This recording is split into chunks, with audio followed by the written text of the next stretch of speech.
The British government cares about war crimes. In March, they went to war to prevent atrocities in Kosovo. I will promise a full cooperation of Britain in bringing to justice those who have stained Kosovo with ethnic cleansing and genocide. Every NATO leader made it clear that war criminals are going to be brought to justice. They stand at risk, and we should be prepared to use the war crimes legislation to bring them to account. But despite the concerns over Kosovo, Britain's record on war criminals has not been good. Anthony Savoniuk is the only man ever to be convicted in Britain for Nazi war crimes. But tonight we can reveal that many more Nazi war criminals found refuge in this country. And they were brought here by the British government. In 1947, an entire division of the Nazi SS, some 8,000 men, came to live in Britain. And many of them are still here today.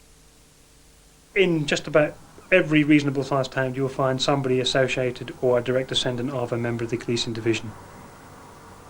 For the first time, we can reveal evidence that the division which came to Britain included men who had committed war crimes.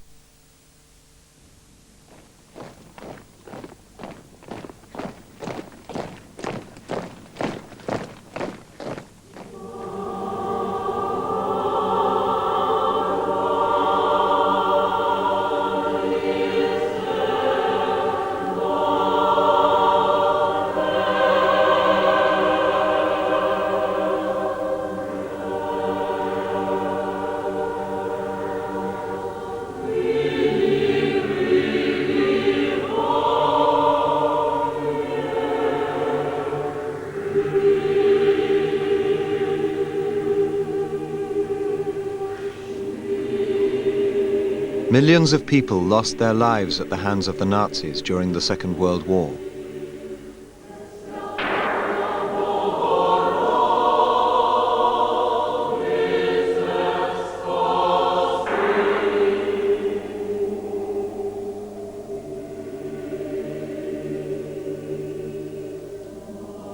But Ukraine suffered more than most.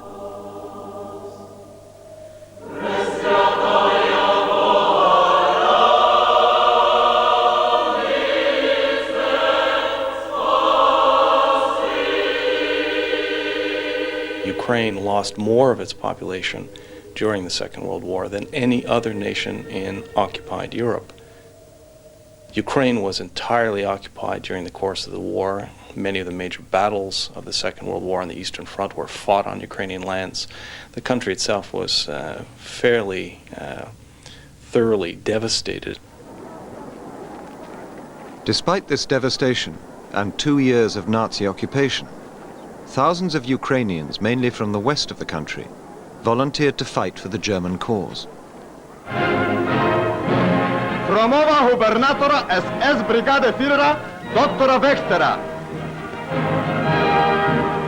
In April 1943, in Lvov in western Ukraine, the Germans announced that after repeated Ukrainian requests, the Führer had agreed to the formation of a division of Ukrainian volunteers within the Nazi SS. The 14th SS Division, Galizien.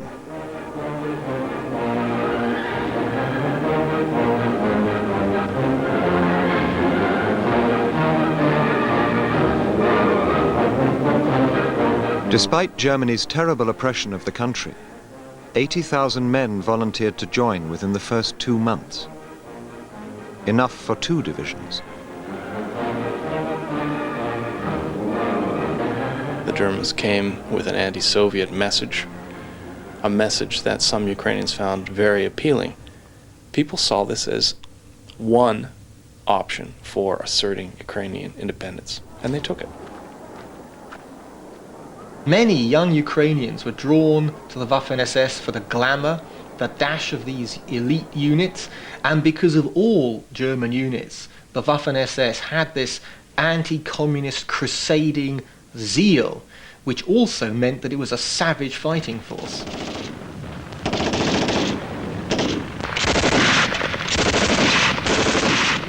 The German Waffen-SS was a fanatical military unit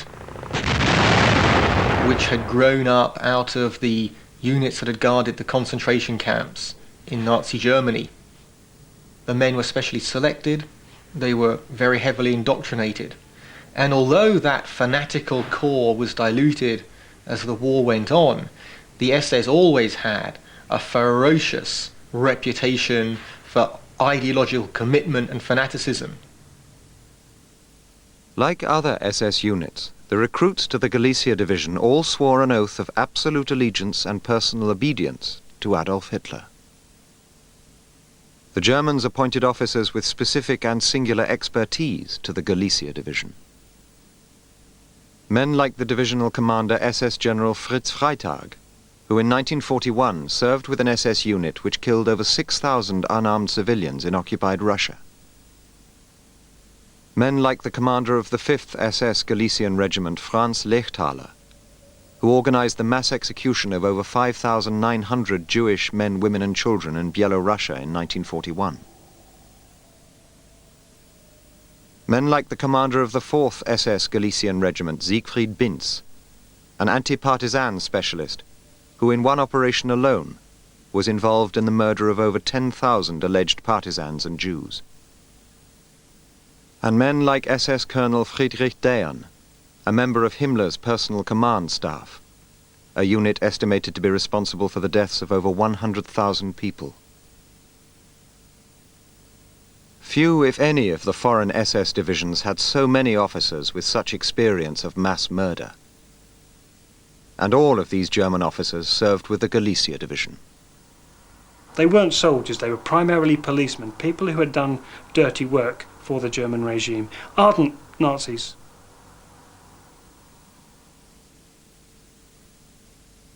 Michael Melnick's father was in the Galicia division. He has spent 12 years talking to hundreds of former members to research the division's history. The Germans wanted to exploit them and use them, and weren't fussy, and for that reason they would have given them jobs they didn't want to do themselves.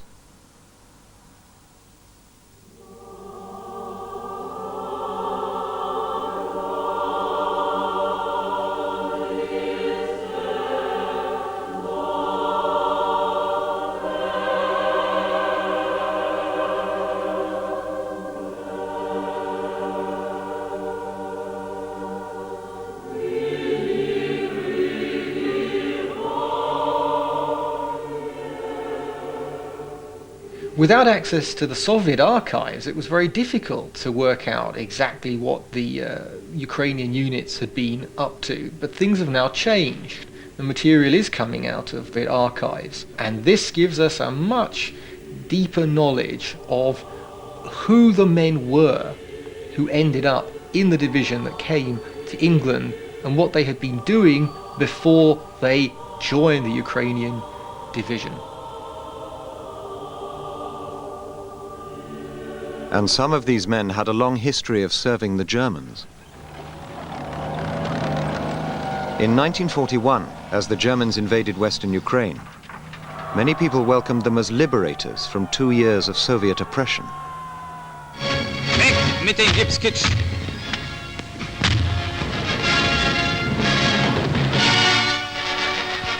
The Germans brought with them a specially trained unit of Ukrainian nationalists, the Nightingale Battalion. And as they entered Lvov, they discovered that the departing Soviet secret police had murdered several thousand Ukrainian nationalists and intellectuals in cold blood. Although many of the victims were Jewish, the mob blamed the Jews for the massacre, and a bloody pogrom ensued. It's a regrettable but true fact that there was a very significant component of the Jewish community in eastern Galicia, western Ukraine, that had welcomed the Soviets in 1939 and had actively collaborated with the Soviets during the period of their administration. Some of these people were then targeted for reprisals. There's nothing decent about what happened.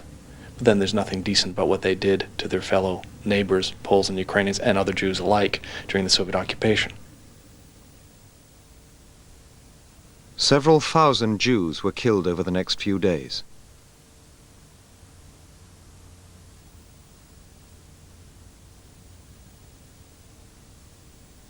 Members of the Nightingale Battalion, as well as other Ukrainian units serving the Germans, were implicated in the pogrom in Lvov.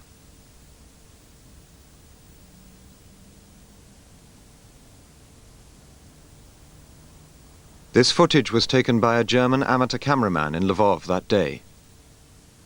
It is some of the only filmed footage of a Nazi action against the Jews which has survived the war.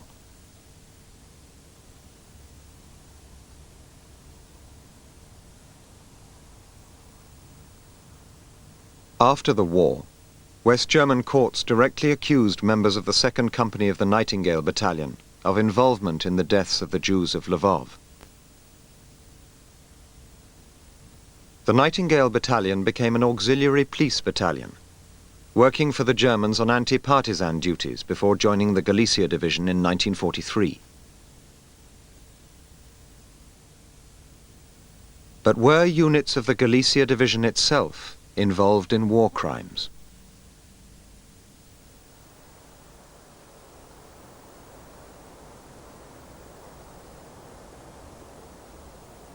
By 1944, southern Poland was in a state of near anarchy. There were Polish, Ukrainian resistance movements, Jewish partisan units in the forest. All of these operations relied upon the support of civilian populations, providing the partisans with food and supplies. The civilian population would sometimes voluntarily help partisan units. Sometimes they had no choice.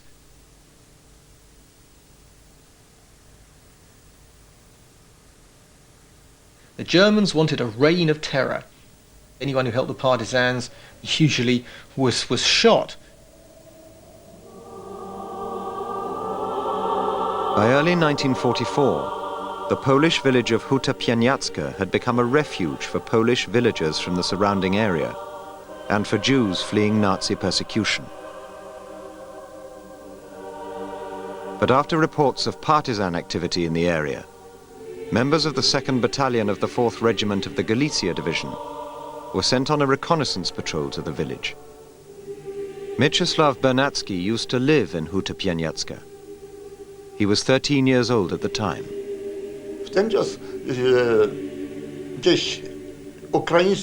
Some Ukrainian soldiers, about a platoon in strength, came out of the forest to a kind of meadow and started to fire at Huta from small arms and rifles. Then one man in his prime he was, put his rifle in a fork between the branches of a fruit tree and started to fire at the Ukrainians. And as a result, he killed 2 Ukrainians. And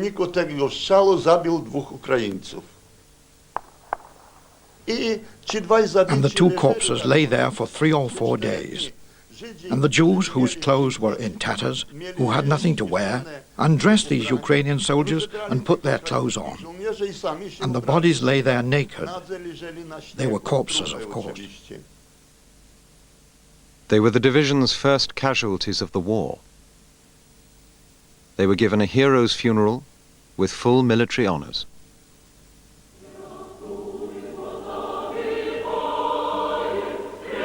According to the Galizien Division's own chronicle, the loss was keenly felt. It said, "Now the division starts to write its history in blood." A few days later, the Galician unit went back to Huta Pieniacka. Then the Germans came with these Ukrainian soldiers and surrounded the village. It was Monday, the 28th of February. Stefania Jasinska was also in Huta Pieniacka that day.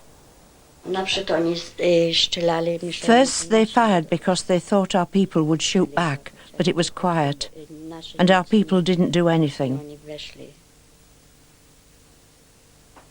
They entered the village only when they were sure nobody would shoot back.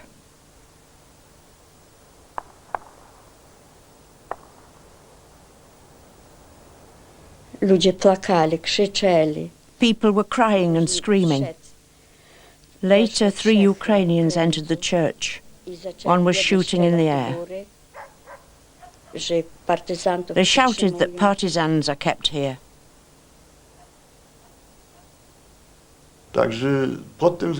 From one point of view, you could say we were a base for the Russian partisans. But the Russians used us. And when it came to defending the village, they were nowhere to be found. Then they took groups of people one by one to barns and houses, poured petrol over them and burned them. The screaming and crying was terrible.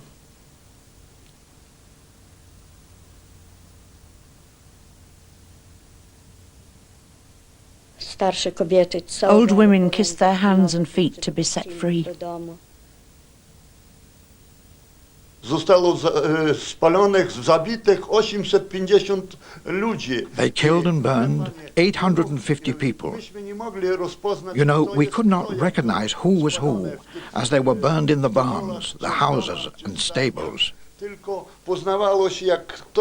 You could only recognize somebody if they weren't burned completely, and only then by their clothes. Because if one corpse stuck to another, the clothes stayed and you could recognize the color. And otherwise only the bones remained. Father, mother, brother, grandmother, uncle, aunts, cousins. They were all burned and we could not find them. I could only find part of my father's belt and coat.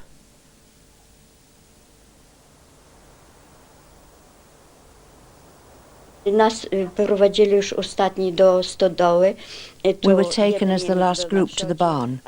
So one German was in front and 3 Ukrainians were on both sides and at the back. And when they were urging us on, they spoke in Ukrainian.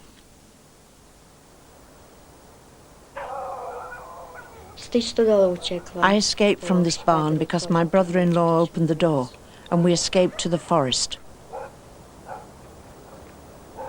My grandmother was taken to such a barn, and there the Germans shot her and burned her, a woman of 85 years. She used to say to me, I would like to survive this war and see what Poland will be like. But she did not live to see it.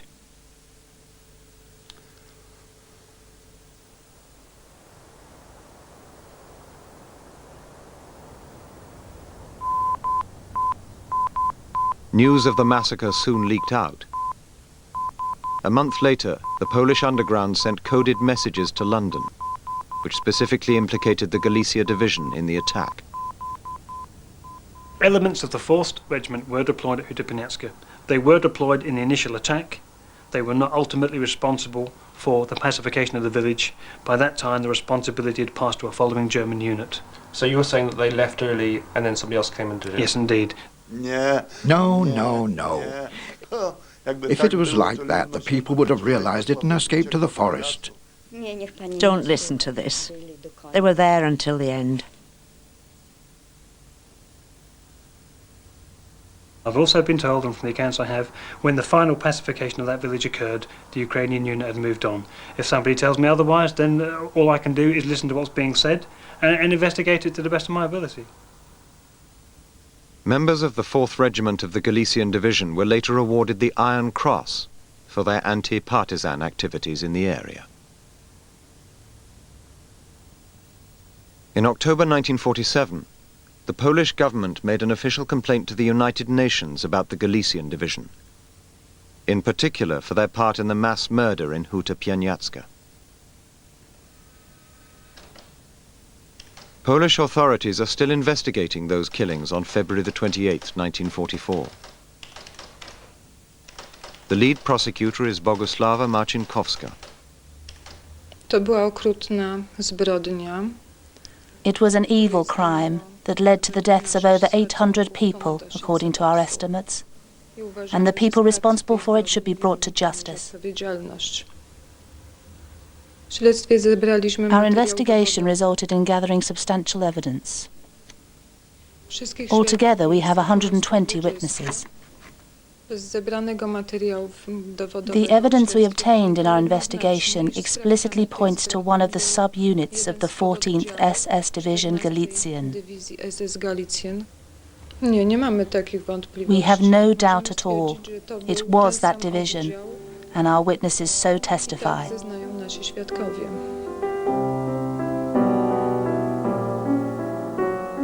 We understand that members of the 4th Regiment of the Galicia Division, which was involved at Huta Pieniacka, came to live in the West after the war. Some of the Ukrainian participants in the initial attacks Yes. are in Britain, is that correct? That's correct, yes. In May 1944, the division was inspected by the leader of the SS himself, Heinrich Himmler. He, at least, was in no doubt about their attitude towards the Poles. I know if I gave the division the order to exterminate the Poles in this area or that, then I would become a very popular man amongst you.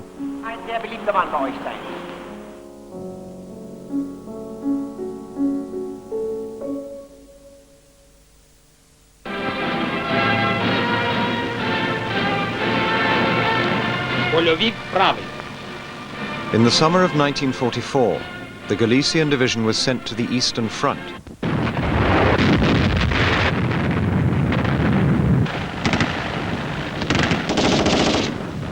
To face the Red Army, massing near the Ukrainian city of Brody.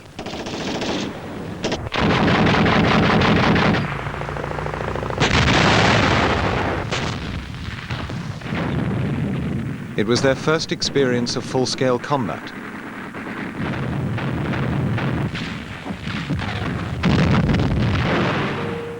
And it was a disaster. After nearly 2 weeks of heavy fighting, the division was decimated. Of 11,000 men who went into battle, only 3,000 returned.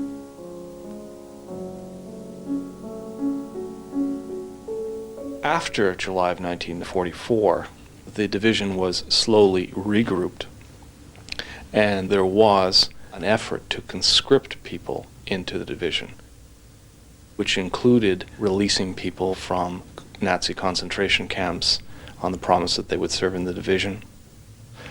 And then there were people who were inducted into the division from various existing battalions and regiments and units that had been attached to other German forces.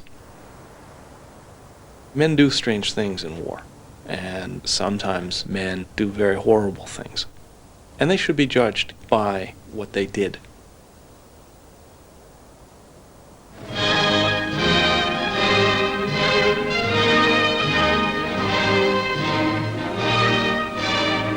In August 1944, in the fascist puppet state of Slovakia, a popular rebellion broke out to gain independence for the country from Nazi Germany.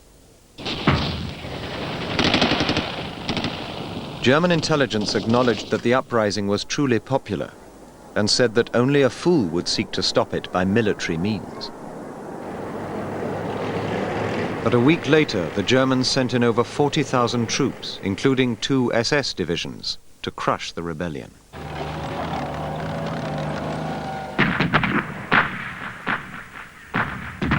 The Slovakian uprising was a savage, bloody conflict. Tens of thousands of civilians were killed. No mercy was shown on either side. If Ukrainian units were involved in suppressing the Slovak national uprising, it is almost inevitable that they were engaged in brutal, merciless, anti-partisan warfare. At the time of the so-called Slovak uprising, the relations between members of the division and the Slovak population in general were considered to be good. The division was, of course, definitely unpopular. I think there would have been all sorts of people within the ranks of the 14th SS Division Galizien.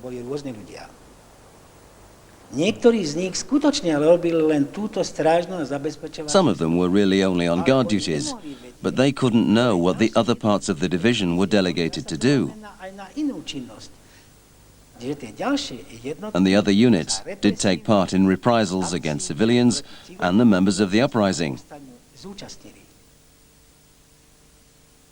In Slovakia, the division suffered from severe discipline problems. One senior SS intelligence officer later testified, "The Ukrainian units of the Waffen-SS were very unreliable, often deserted, didn't want to fight and just plundered." Burning, murdering, terror and reprisals. This was their craft, basically. But I have to say that we can also find exceptions among them, as is the case everywhere and in every army. But the exceptions rather prove the rule. In Smrečany, the Wittenmeyer unit from the division burnt down the village using artillery and mortar fire. The civilian population was driven out of the village, and 80% of the 120 houses burnt down.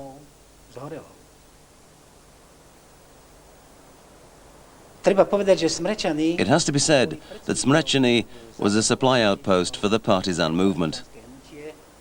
This is the reason why the reprisal was aimed against it, and it was in fact a cruel punishment for helping the partisan movement.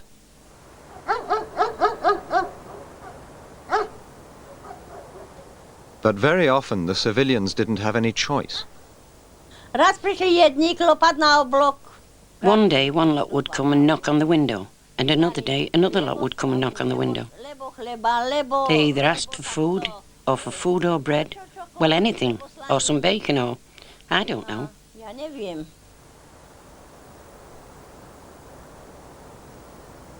At the end of October 1944, the Wittenmeyer unit of the 14th SS Division Galizien entered the village of Nizhna Bocha. They stormed into the pub first and just drank there.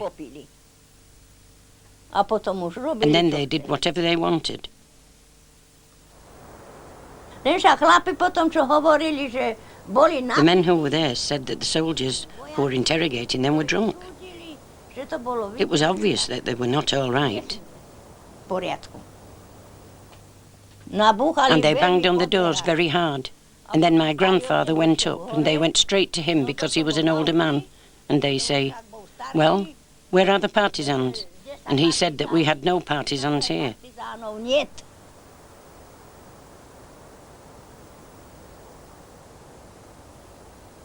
No tak, robili tu domową prehliadku, tak oni... They were doing house searches, and whoever they found in the houses, they were summoned to go to the school.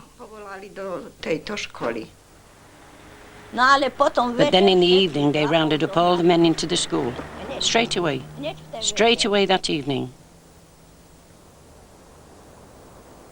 The soldiers interrogated 5 people.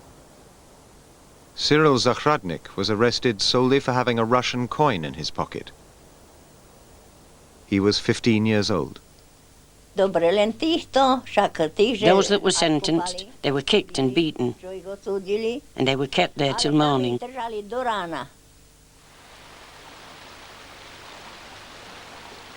Keď skončili to, tak odsúdili ich na smrť. When they finished the questioning, they sentenced them to death, these men, and they just shot them. Zahradník, to bolo Zahradnik, he was just a boy. He called out for his mother. Apparently in school he cried, "My dear mummy, you won't see me anymore." No taký Such a desperate cry. What did the child do to anyone? He wasn't even a soldier. How the child wept and cried. He was led from the school, led to the bridge. And from the bridge they were shot, so they fell in the water. They had no mercy. It was horrible. It was a horrible feeling. You can never forget it.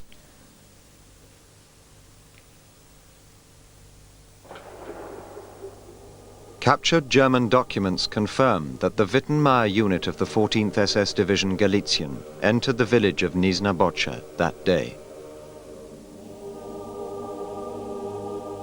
The documents say, the Ukrainian volunteers of the 14th SS Division engaged in the battle fought excellently.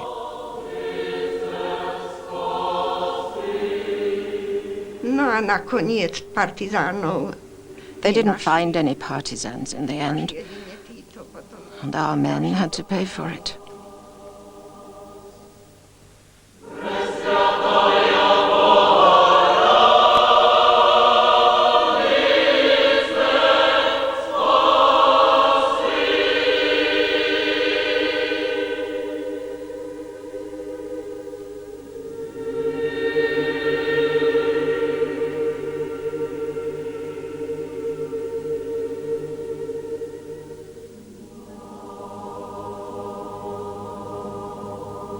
The Slovak uprising was recognized and aided by all of the Allies fighting Hitler.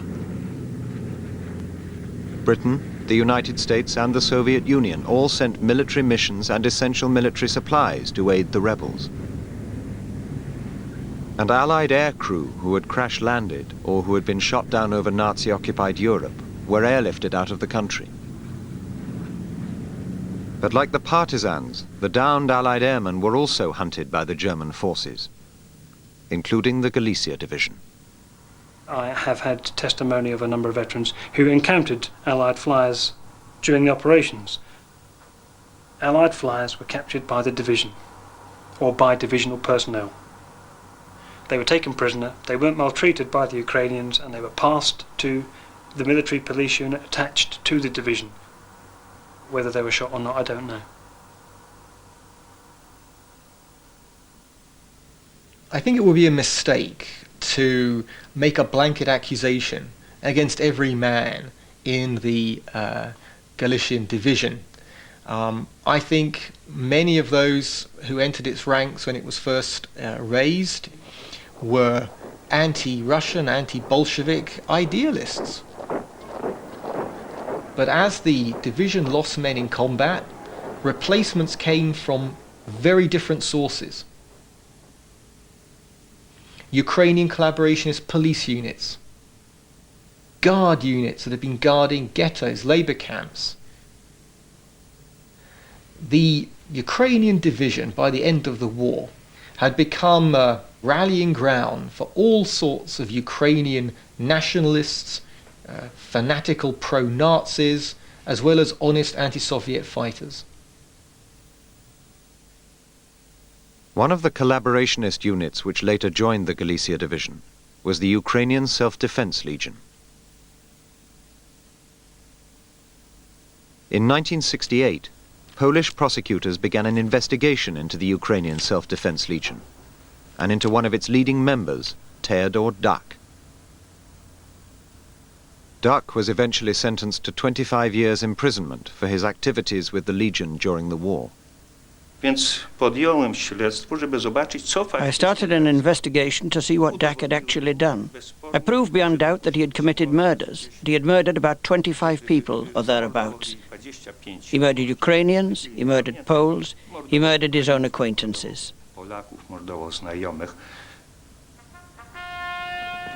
The Ukrainian Self-Defense Legion was recruited from Ukrainian nationalist partisans by members of the notorious SS murder squads, the Einsatzgruppen. In the summer of 1944, the unit was crossing the Lublin region of southern Poland when their commander, SS Captain Siegfried Asmus, was shot and killed. Wobec czego As a result, after a short while, Asmas's deputy, Colonel Chichenko, decided to pacify the village of Klaniov. One former member of the unit, Vasil Malashinsky, gave evidence to a post-war trial about the attack on the village. It was like a kind of ecstasy. We burned, we shot, and we destroyed. I was shooting, and perhaps I set fire to things. I don't remember if I shot anybody. We didn't go into houses because they were already burning. I saw the bodies of men, women, and children. We didn't leave anybody alive.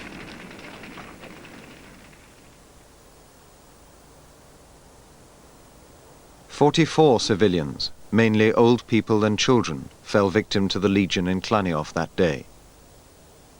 Some were just 3 years old. After the murders in Klaniov, Dak's unit went on to kill another 105 people in the village of Skalbmierz. Partisan warfare by its very nature means that civilians can find themselves in an active role, as the Americans found out to their great cost in Vietnam. But they can also be innocent bystanders. They can be innocent bystanders. Who's to say which they are in the heat of the moment? Are there people from the Self-Defense Legion still in Britain today? Yes. There are people from the Self-Defense Legion living in Britain today. It is beyond dispute that it was involved in the pacification of Klaniov. It is beyond dispute that it was involved in the pacification of Skalbmierz. And it is in no doubt whatsoever that the Ukrainian Self-Defense Legion took part in suppressing the Warsaw Uprising. This is obvious, beyond any dispute.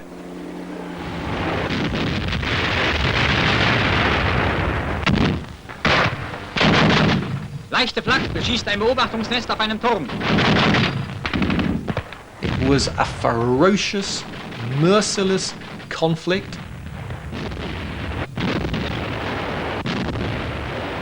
Warsaw was pretty much razed to the ground. It was one of the most barbaric moments of the Second World War. Surviving members of the division who came to Britain, who settled here, always strenuously denied that any of the members of the unit had had any involvement in the suppression of the Warsaw Uprising.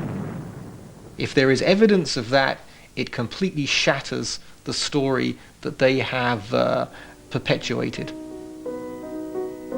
This unit roster of the Ukrainian Self-Defense Legion confirms that they saw action fighting for the Germans in Warsaw. 3 months later, Theodor Dak and the Self-Defense Legion joined the SS Division Galizien.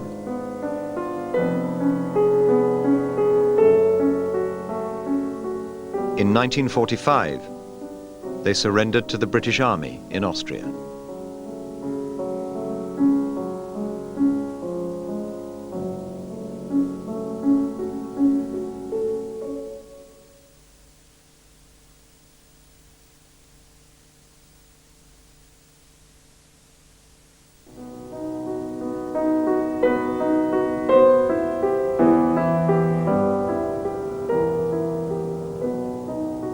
In the last days of the war, the British Army was pushing into Austria, where they discovered thousands of Ukrainians in German military uniforms.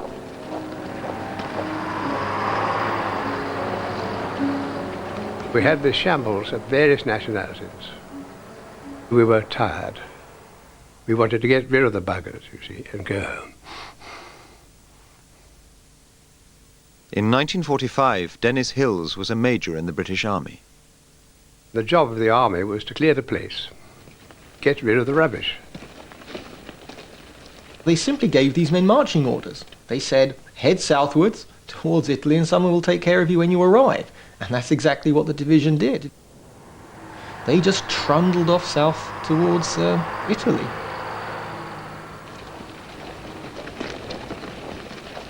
Ukrainians were put into a camp at Rimini. There were escapes. In fact, the guarding was very poor in those days. The SS used to run away, and it was slack.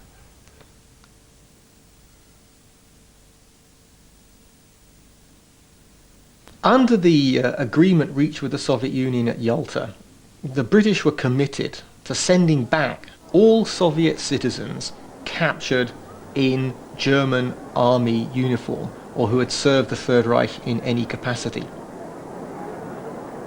But the problem was in determining precisely where the men came from. If they were from eastern Ukraine, which before the war had been under Soviet rule, they were liable to be deported.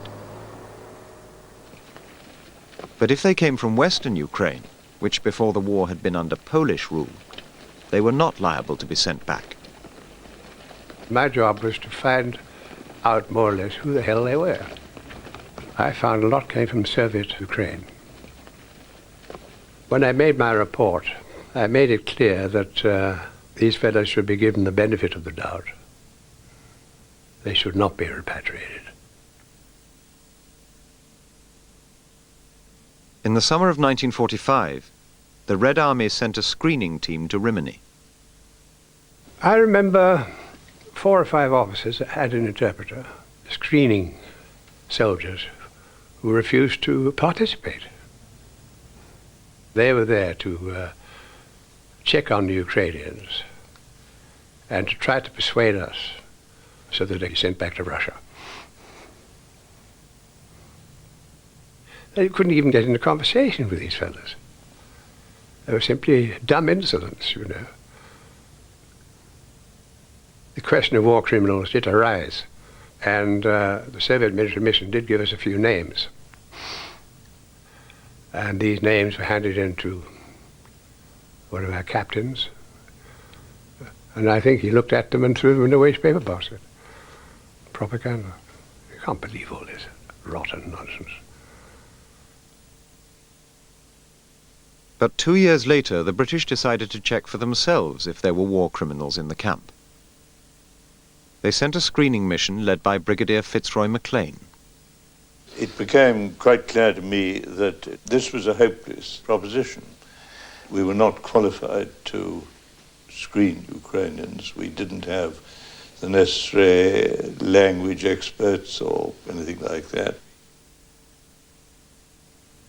It was very difficult for MacLean, in the absence of any personal documentation, army paybooks, etc., to work out just who these men were, where they'd come from, what units they'd served with. He basically had to accept whatever it was that they told him. The Ukrainians told MacLean that the division had only been formed in September 1944 and had been occupied with training and guard duties. They told him that they did not commit a single crime during the entire war.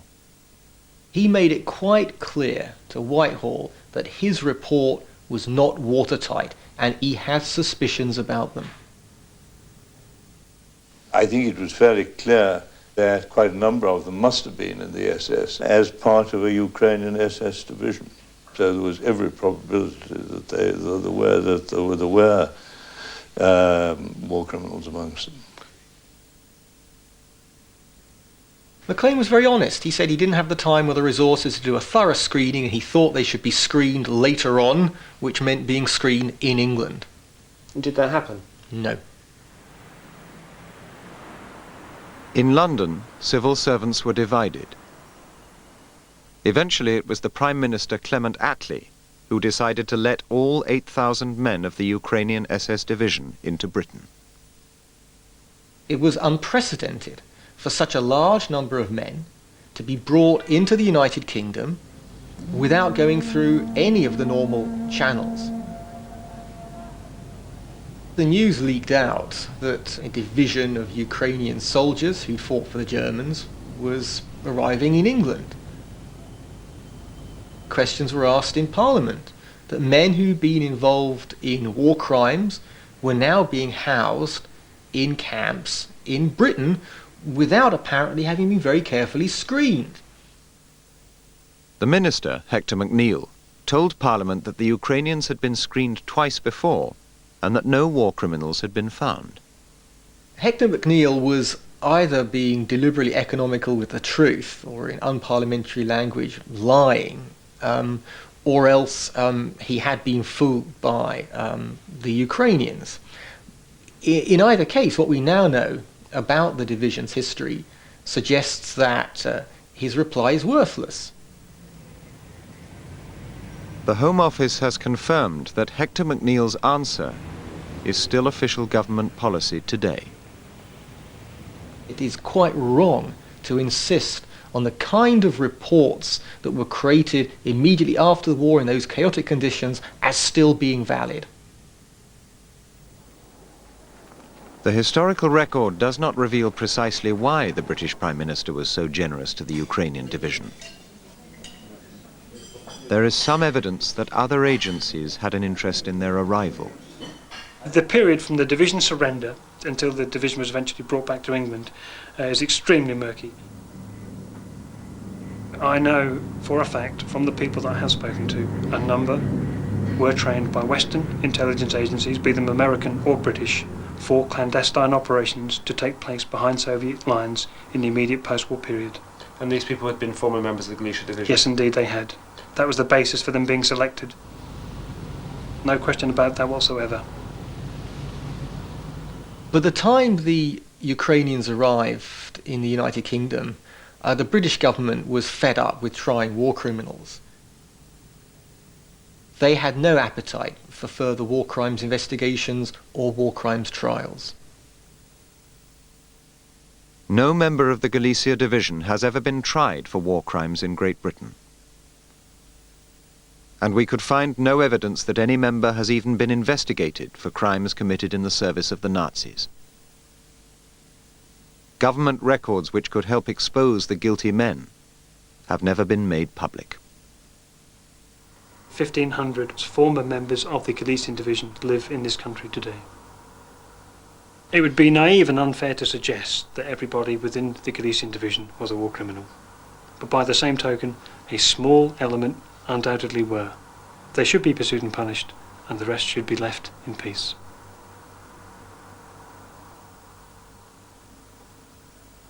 These military formations are presented as those that fought for the liberation of Ukraine. It did not serve Ukraine. It served the Germans. It was not fighting with an armed opponent. It was fighting against civilians, against the civilian population, against defenseless people.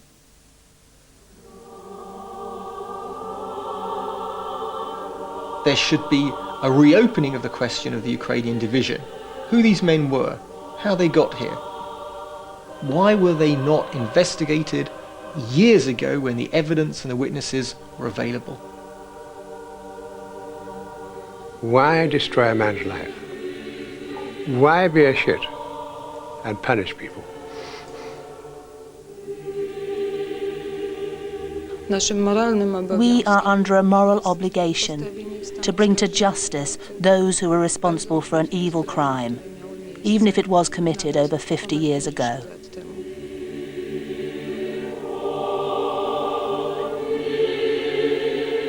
You know, if it was 1945, I would order them to be cut and salted.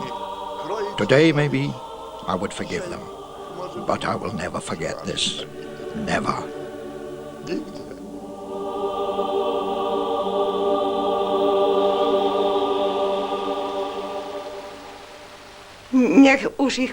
Let God judge them according to their own conscience. They should come to terms with themselves for what they have done.